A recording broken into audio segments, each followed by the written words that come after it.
The conclusion on the treatment is that if you address the subchondral bone, you have an 80 to 85% good accident result. We know it from the meta-analysis, and we can theorize it that we have to treat the bone, and if we do that, this is our success rate.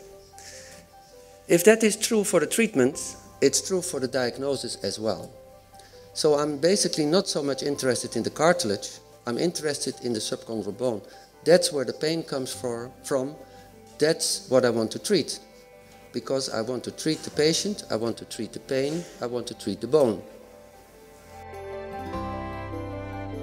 However, soccer does have more negative or significant effects on the articular cartilage.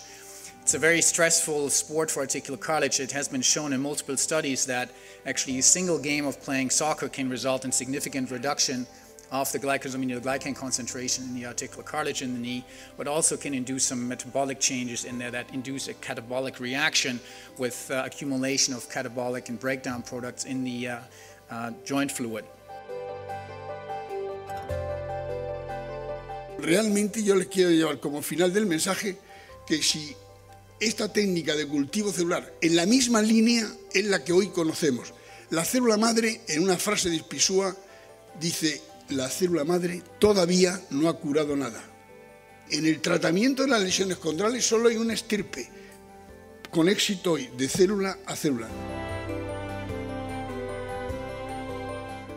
Thoracic discectomy is one of the areas that is particularly gratifying.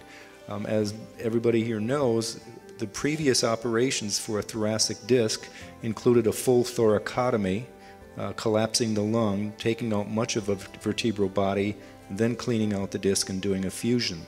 That, of course, required 4 to 5 days of intensive care, generally a 10-day hospitalization, and certainly an elite athlete would never get back to playing their sport. This now can be done through a minimally invasive technique as an outpatient. So we begin after we've dilated. This is what we see at the bottom. There's usually just a little bit of fat and soft tissue left at the bottom, and we clean that out and then define the plane between the lamina and the ligamentum flavum. And that's what's being done right here with a curette. Nosotros hemos conseguido un retorno a competición en los últimos casos que hemos tenido en el Real Madrid en menos de 3 meses. Estamos muy contentos porque es casi un 50% respecto a lo publicado. Esto es mucho ganado. Estamos muy satisfechos de este trabajo. Pero nos preocupa esta última línea que ven ustedes aquí.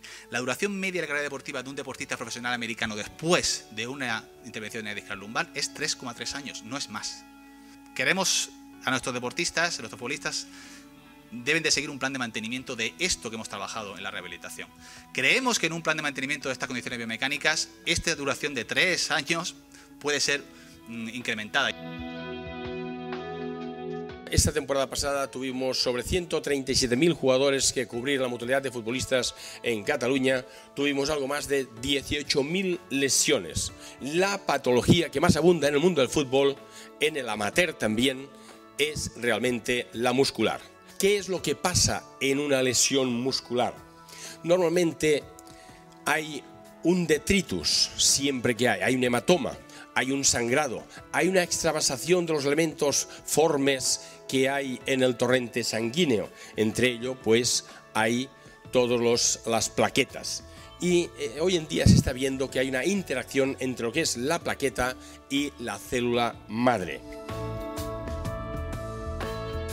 You'll have appreciated that my bias from experience is that an abnormal ECG is an abnormal ECG and should be considered as such. It shouldn't be written off as something else, and most of the time it's incomplete expression of one of the inherited cardiac conditions. Another message is that when you're faced with an abnormal electrocardiogram that you need to explain, the next approach is actually, yes, you do the imaging, but rather than repeating the imaging and doing a whole bunch of expensive tests, go to the family, get electrocardiograms from the parents, get a history from the family, because the only time you'll ever get the history of performance-enhancing drugs is either from the girlfriend or the wife who's worried, or from a family who are also worried.